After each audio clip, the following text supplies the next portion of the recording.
جیسا کہ میں نے عرض کیا صحابہ گھبرا گئے، حضور اللہ کے تقوی کا حق کون ادا کر سکتا؟ پھر جب سورہ تغابن کی آیت نازل ہوئی تو ان کے جان میں جان آئی. وہاں فرمایا گیا فاتقوا اللہ ما استطعتم، اللہ کا تقوی اختیار کرو جتنا بھی تمہارے حد استطاعت میں ہے، امکانی حد تک اللہ کا تقوی اختیار کرو. پھر جان میں جان آئی. آدمی اپنے مقدور بھر اپنی ہمت کے مطابق تو کام کر سکتا ہے، لیکن اللہ کا حق ادا کرنا یہ کیسے ممکن ہے؟ اچھا، ابھی یہ آیت مکمل نہیں ہوئی.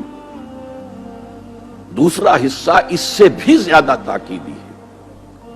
وَلَا تَمُوتُنَّ إِلَّا وَأَنْتُمْ مُسْلِمُونَ، اور دیکھنا موت نہ آنے پائے مگر فرمانبرداری کی حالت میں. یہاں پر بھی عام طور پر ترجمہ کر دیتے مسلم ہونے کی حالت میں. مسلم تو ہم گناہ کر رہے ہیں تب بھی مسلم ہے، گناہ سے پہلے بھی مسلم ہے، گناہ کے بعد بھی مسلم ہے. یہ نہیں ہے مطلب.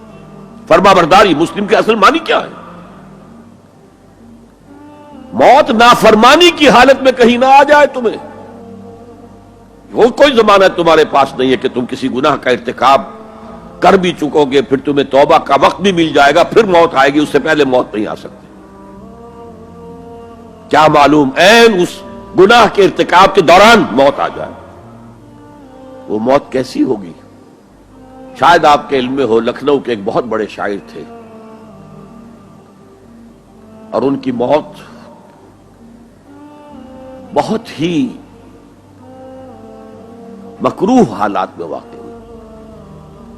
رات کو 2-3 بجے، جس کو آپ انگریزی میں کہتے ہیں in the small hours of the morning, شراب خانے سے نکلے، نشے میں دھت، چکر آیا، گرے، اور ساتھ ہی بدرو جا رہی تھی گندی نالی، اس میں گر گئے. وہاں سے لاش برآمد. کیسی موت ہے یہ؟ نافرمانی کی حالت میں موت آئی ہے، شراب کے نشے کی حالت میں موت آئی ہے. اور کیا یہ ممکن نہیں ہے کہ کوئی شخص بدکاری کا ارتکاب کر رہا اور عین اسی فعل کے دوران موت آ جائے؟ اچھا، اب اگر آپ نے طے کر لیا نہیں مروں گا مگر حالت فرمانبرداری میں، تو اس کی ایک ہی شکل ہے، کوئی لمحہ بھی نافرمانی میں بسر نہ ہو، مبادا اسی لمحے موت آ جائے. ہر لمحے کا پہرا دیجئے، ہر ساعت کی پوری حفاظت کیجئے، کہیں نافرمانی کا کوئی ارتکاب نہ ہو اور عین اس حالت میں کہیں موت نہ آ جائے. میں وہ حدیث آپ کو سنا چکا ہوں، لا یزنی الزانی حین یزنی وہو مومن.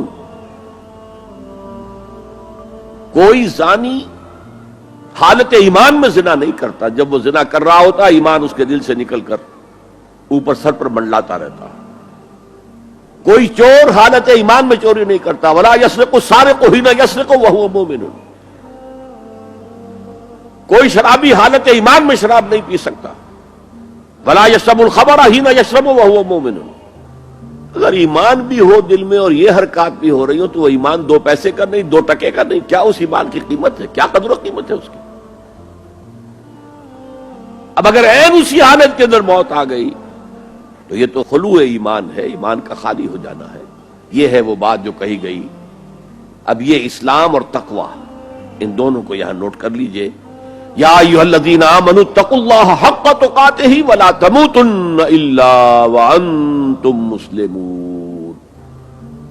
اے ایمان کے دعوے دارو، اللہ کا تقوی اختیار کرو جتنا کہ اس کے تقوی کا حق ہے، اور دیکھنا موت نہ آنے پائے مگر فرما برداری کی حالت میں. اب یہ اینٹیں اگر پختہ ہو گئی ہیں، ہم نے جہاد کے مختلف مراحل ان پر غور کیا تھا. پہلا مرحلہ کیا تھا؟ نفس امارہ کے خلاف جہاد، شیطان اور اس کی ذریت سلبی و مانوی کے خلاف جہاد، بگڑے ہوئے معاشرے کے جو پریشرز ہیں ان کے خلاف جہاد.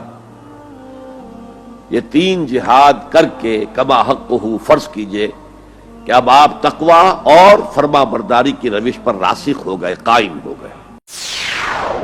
يا رب فاجمعني بكل الصحب والأحباب واكتب لنا أن ندخل الجنات بالريان.